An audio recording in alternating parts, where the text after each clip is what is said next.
Texan fans, let's discuss a million ways to win for Houston. Does Davis Mills or Nick Caley need to be perfect Sunday with the season on the line?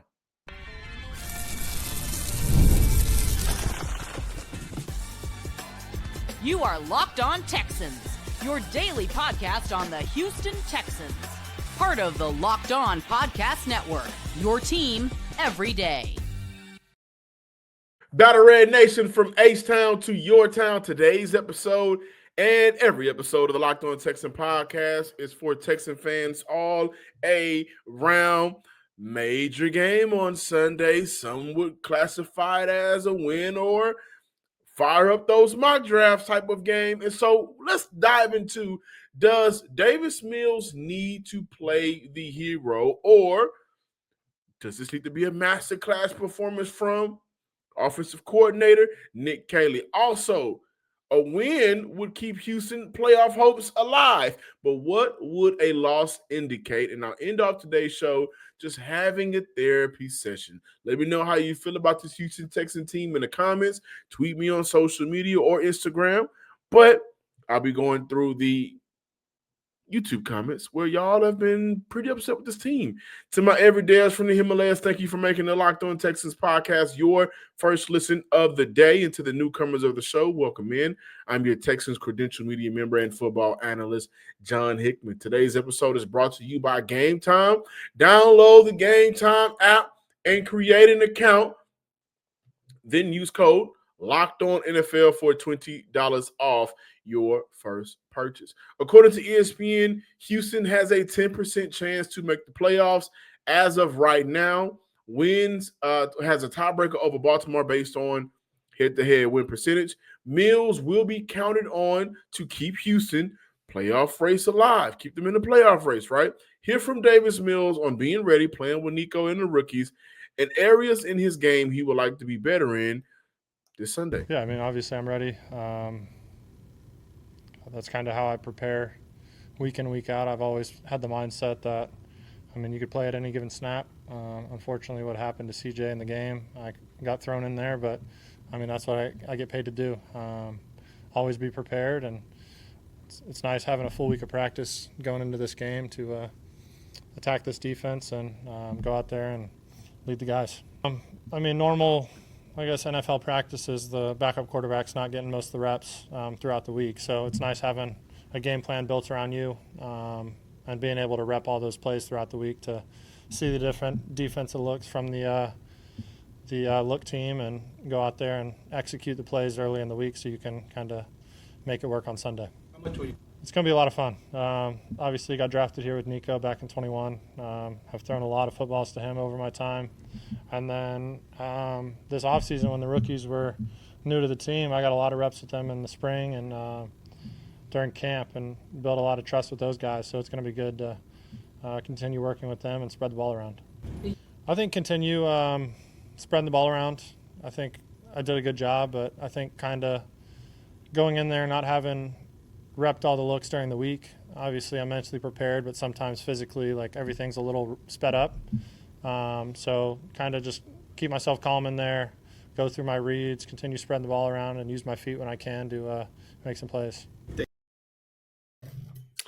Good things to hear from Davis Mills. Listen, is there a chance Houston wins this game with Davis Mills? Yes, there's a chance. The Jags are in the bottom half in points scored and touchdown red zone offense conversion rate on this season, one of the most penalized teams in the league. So I've said it before. I mentioned on the crossover. My everydayers from the Himalayas may have heard me say this. I think this is a game where the defense is going to have to win Houston the ball game. Davis Mills doesn't have to be perfect. Nick Caley, first-year offensive coordinator, play caller, everything that came with bringing Nick Caley to the Houston Texans in C.J. Stroud's third year after moving on with Bobby Slowick, all of the talking points that the Houston Texans brass sold us on, if there's ever a game to put it together, it's how can Nick Caley, it's this game, how can Nick Caley get the most out of a quarterback that essentially hasn't played real football in a long time, right? How can he get the most out of the rookies? And we'll talk a little bit more about that, of course. How can he get the most out of this run game that has been underwhelming? I think the Houston Texans right now, if you take away CJ Stroud's yards, they're averaging right under 4 yards a carry. How can he get the most out of all of these elements to work together to get a win on Sunday? And so it's not necessarily for Davis Mills. Obviously, Davis Mills cannot go out there and be god awful. Obviously, Davis Mills has to go out there and make some of the throws and be decisive with his decision making as a passer that we in areas and spots we've seen him be before. Davis Mills has played spoiler to teams before. Davis Mills has also been a big reason why the Houston Texans, in some people's opinion, ended up with CJ Stroud. This is a moment where does he have to play hero? No, I think he has to be the perfect sidekick to Nick Caley, who needs to be Batman. And when we look at what the Jaguars have faced this year, a lot of people can point to, well, a backup quarterback in Jake Browning beat the Jaguars early in the year. Jake Browning gave the Bengals a chance. But he was working with Jamar Chase and T. Higgins. Mills ain't working with Jamar Chase and T. Higgins. In order for Houston to have a chance in this game, they have to move on from their stubbornness. That's number one, and attack the Jags defense in areas what they do worst. The areas that they're not as good for that defense.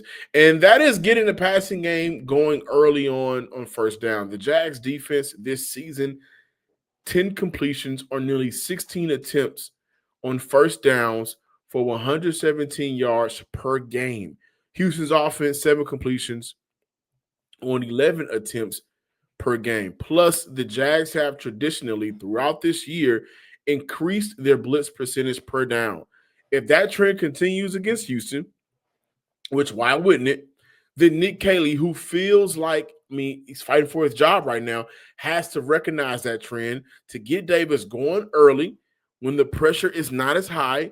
And I think this will help out the offensive line in ways to combat that Jags pressure and what that Jags front can cause. 40 pressures caused between the defensive tackles on the year for Jacksonville. And Eric Armstead has been a major factor for the Jacksonville Jaguars on the inside. So this game is going to call upon, I think, Nick Caley to have a game plan that includes one background.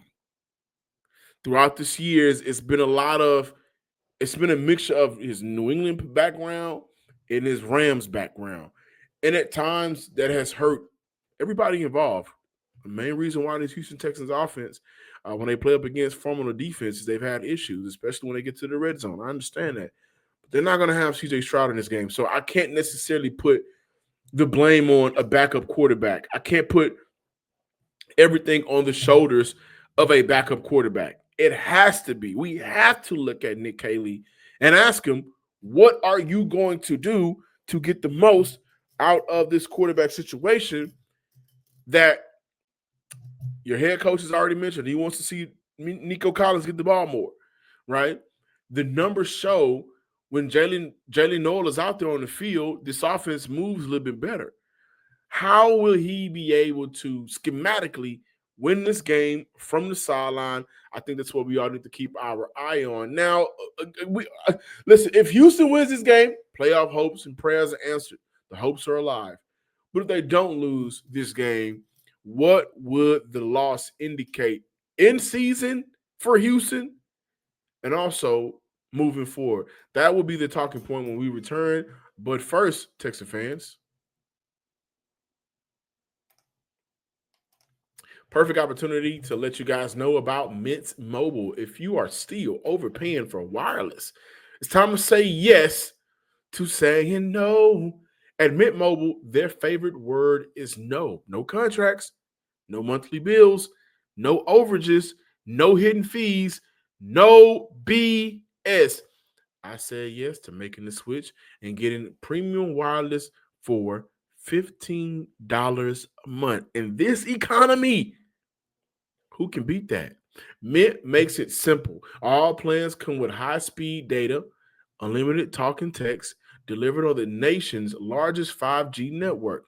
You can even bring your own phone and keep your same number and contacts.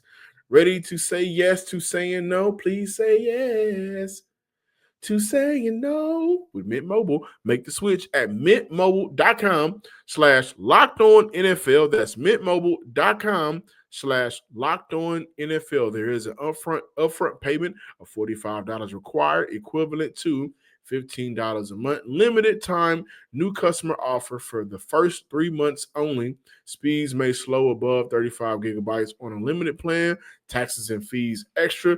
See Mint Mobile for details. Also, Texas fans, hey, listen, let's get out to some of these games and support some of these teams around the city of Houston that's just doing well. The Rockets, the Cougs, right? And also, let's get out to the Texan games. And sometimes with how these tickets are going now, prices are jumping when you get to the checkout screen. So many different fees.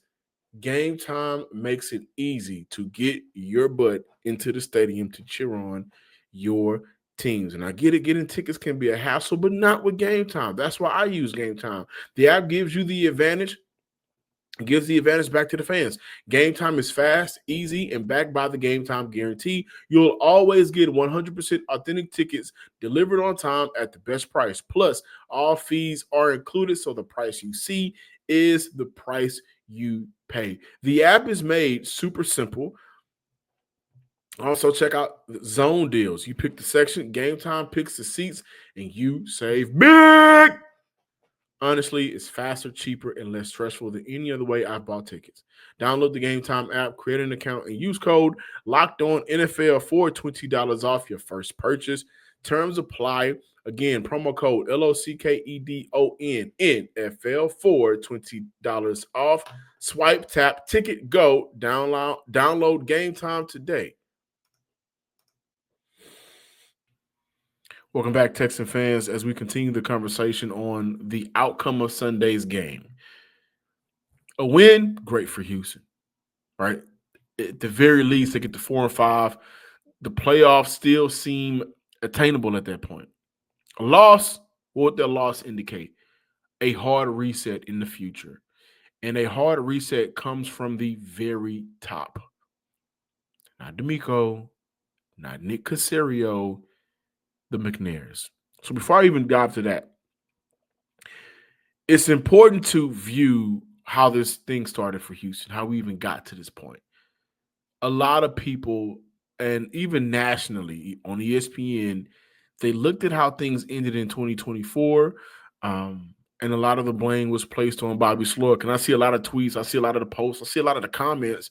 We were wrong about Slowick. He should have came back. Whether you believe in that or not, how Houston set up Nick Caley was absolutely to fail in his first year.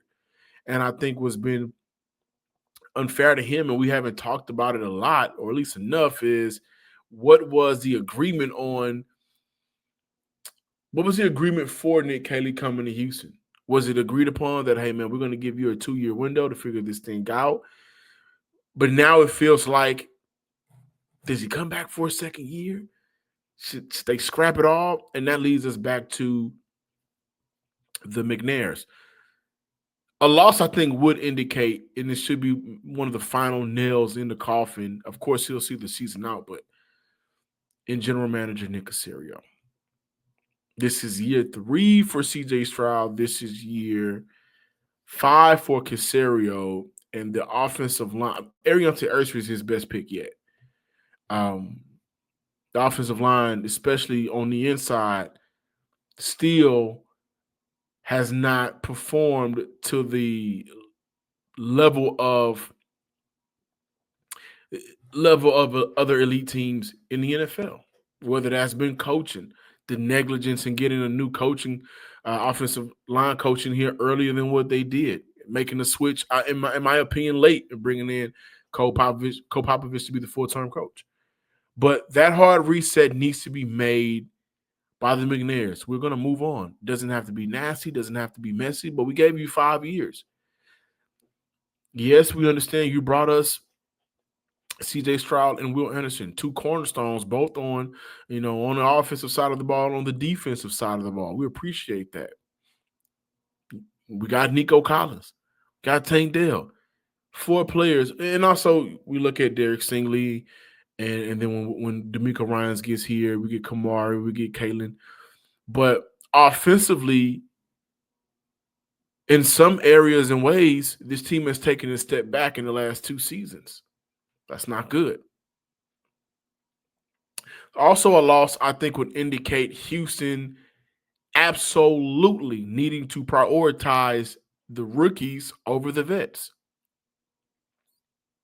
The rookies are on 4-year deals, 3-year deals, 4-year deals, rookie contract.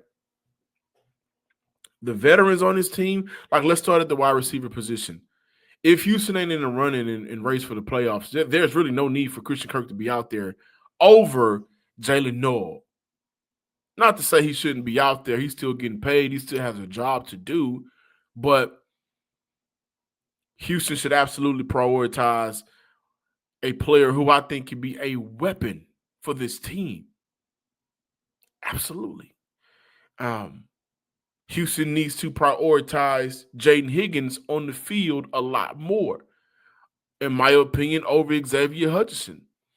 Those 2 players, 2 top 100 picks, need to be given a chance to prove for the current coaching staff and have some good tape for a possible new offensive coaching staff once Houston decides to make a decision on Nick Caserio, because if Nick Caserio isn't in the building, it's hard to find a general manager to come into a situation and not at the very least find a new or work hard for a new offensive coordinator. I think D'Amico is going to be okay because in his first 2 seasons, 20 wins, 2 playoff victories, revitalized the franchise. At the very least, that he should get 2 more seasons after this. Now, the conversation around town has been who's responsible for some of these coaching hires that has held Houston back. Bobby Sloyd came over with D'Amico. We have to put that on D'Amico, regardless of how many of us feel, right? And I think Bobby had a good first year. Say what you want about Bobby in 2024. The second half of that season, a lot of that failures on offense should be kind of regulated towards C.J. Stroud. Just don't think the working relationship was the best, and they had to move on. In this league, you appease your quarterback before you appease your coach, unless you're Andy Reid or years with Bill Belichick or Mike Tomlin. Few coaches, and those are head coaches. There has been few offensive coaches that get a say-so, the last say-so over the quarterback in this league. So a new general manager will probably come in and say, hey, you know what, D'Amico, you're safe. Things may change a little different from how I may operate, but I like you as a coach, and I like what you're doing with this franchise. However, we got to work to get this offense where it needs to be, and I have guys in mind. And with that being said, Houston got 4 top 100 picks in next year's draft. The new general manager, presumably, and the new presumed offensive coordinator absolutely needs to see what he's working with in Jaden Higgins and Jalen Noel. Of course, Ariante Ursery, like I said, he's an ascending player in my opinion. He's going to be one of those quote-unquote untouchables. It's hard to revamp an offensive line in 1 year. Few teams do it, but I think he's going to be a cornerstone for this offense moving forward. And again, there's no reason to play Christian Kirk over Jalen Noel right now. So absolutely after the loss, they need to move on from that. Also, you got to see what Blake Fisher has. 32 snaps at right tackle against Denver. 0 sacks, 0 pressures. Blake Fisher plays some good football. We don't see Blake enough in those moments. When we've seen Blake this year, it's been in-line tight end, jumbo package, right, where he served his purpose and role well. He was a high second-round pick last year. And as much flack as Cole Popovich has gotten, which I think has been unfair, given what he's had to work with, and also given the improvements from Ed Ingram, the ascending player, and improvements from Ariante Ursery, he's been good in some spots this year. The player sometimes just ain't going to cut it out. But Blake Fisher against Denver, who averages around 4 and some change sacks per game before the Thursday night game, he played good football, relieving Titus Howard, who went out with a concussion. So, yeah, Houston, if they lose on Sunday, he's going to get the start. When Titus Howard returns, the real conversation needs to be, should we even put him back out there right tackle? When next year for Titus Howard should be uncertain. Should he be a Texan moving forward? Somebody may come in and look at Titus Howard and say, well, he's an older player who's been moved around a lot, never really been established for seasons on at one position, right? May not be the guy for my future, but that young guy out there, I like what he has. And if I'm DeMeco, I'm making some of these decisions. Some of these decisions has to be made from the head coach. Ursery at left, Fisher at right. Let's go figure this thing out. And also, of course, obviously, Houston can't trade players now past the trade deadline. And we talked about that. Maybe Houston should have moved on from some players, look to offload some of these contracts for the future, however we may feel about it. But, re-evaluating some of the players that were signed. Danielle Hunter is making a ton of money this year. And too many times than not, the impact hasn't been on the field consistently. So having those hard conversations about, what to do with Danielle moving forward. He's still a good player, but for the amount of money he's making, it does look like he's lost a step.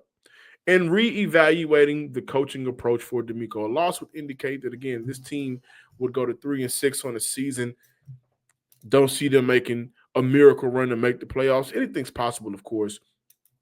But if not, DeMeco, I think it would be smart for him to start reevaluating his approach as a coach with the players and also as a coach with the other coaches, as the head coach for the team.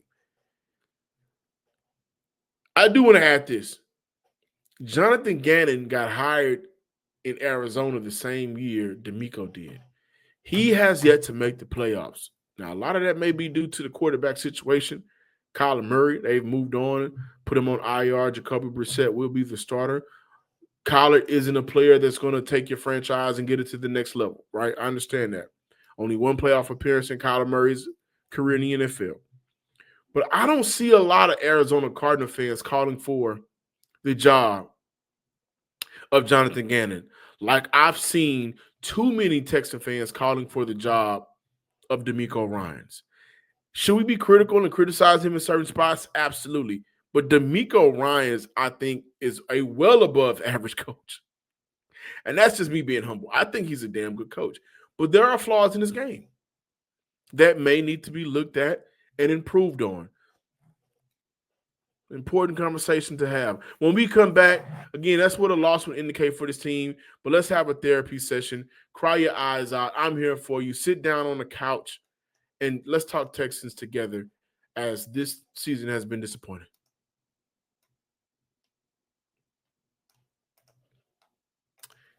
You want to cheer yourself up, Texas fans? You can do that with Prize Picks. This episode is brought to you by Prize Picks. You and I make decisions every day, but on Prize Picks, being right can get you paid. Baby. Don't miss any of the excitement of this sports season, whether you're following the NFL, NBA, or both. There's no better time to jump in on the action and enjoy it. If you haven't tried it, Prize Picks is the simplest way to play. Just pick more or less on at least 2 player stats, and if you get them right, you win. It takes all of 60 seconds to make your lineup, and you can play Prize Picks anywhere Prize Picks operate, including California, Texas, and Georgia. Download the Prize Pick app today and use code LOCKEDONNFL to get $50 in lineups after you play your first $5 lineup. That's prizepicks.com. Use promo code LOCKEDONNFL for $50 off. $50 in lineups, after you play your first $5 lineup. Prize Picks it's good to be right.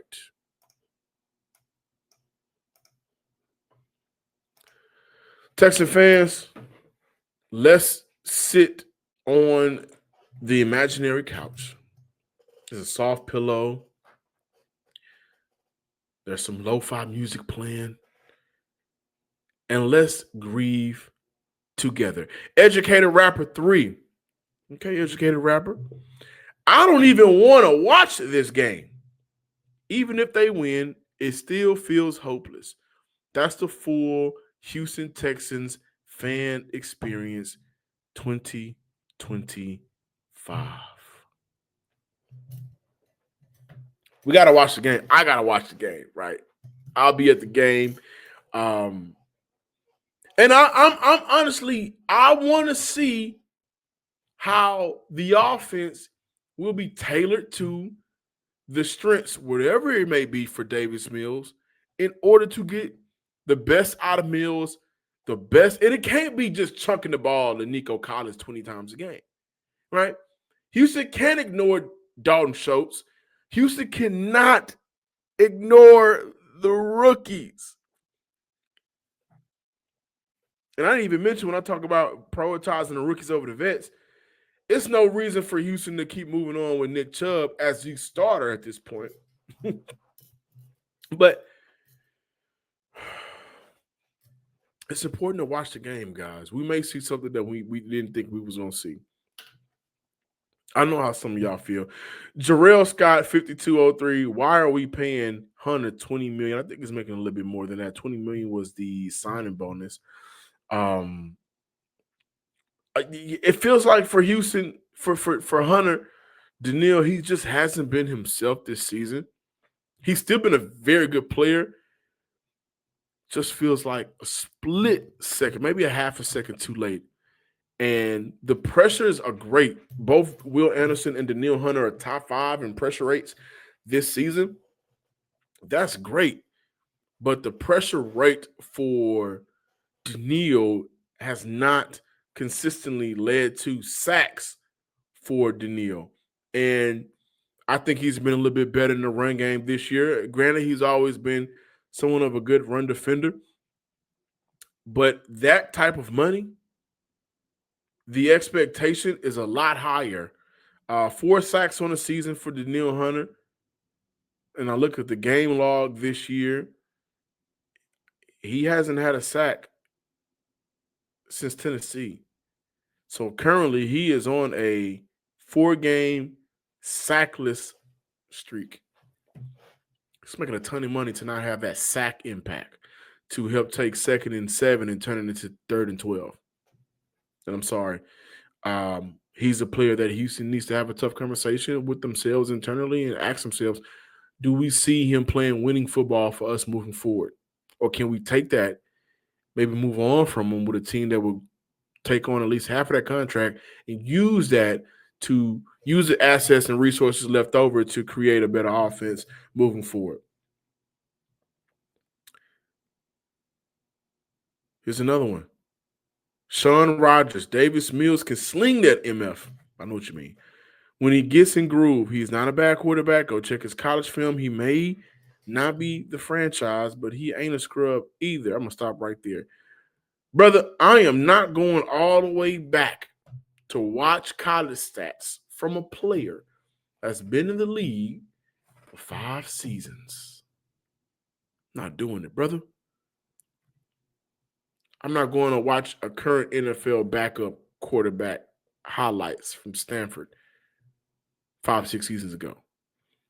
Not saying he's a bad quarterback. He ain't a starter. Plenty other backup quarterbacks in the NFL that, are just good backups. But one thing David said that I agree, and I'm glad he pointed it out. This is what Houston pays me for. So he got to earn his check. He has to earn his money on Sunday. And this is probably the comment I like the most, because I think this is how many Texan fans feel. It's not a makeup. It's not fake. I think at the rawness of this fan base, this is how many feel. Houston is a dumb organization that think they are smart. The only way to get around from that, to get away from that, is to make changes. This will be a pivotal offseason for two people, one couple, one owner, the McNairs. Internally. And I think that they have done an amazing job of turning around and revamping how this team looked, the perception of this team. I really think they did. 3-4 seasons ago, they had their franchise quarterback playing scout team safety because of his off-the-field issues and his unwillingness to want to play for this franchise. Some franchises don't bounce back, and 2 seasons later, they get a franchise quarterback in C.J. Stroud and Will Anderson in the same draft. But they have to look at themselves and ask themselves, did we let this thing with Nick Caserio go on too long? And is it time to nip it in the bud? Survey set. Thank y'all for watching today's episode of the Locked On Texans podcast. Please be sure to subscribe, like, and comment on YouTube, wherever you listen to your podcast, and also follow me on Twitter at John_Hickman12. Until next time, ladies and gents, Texan fans all around. Peace.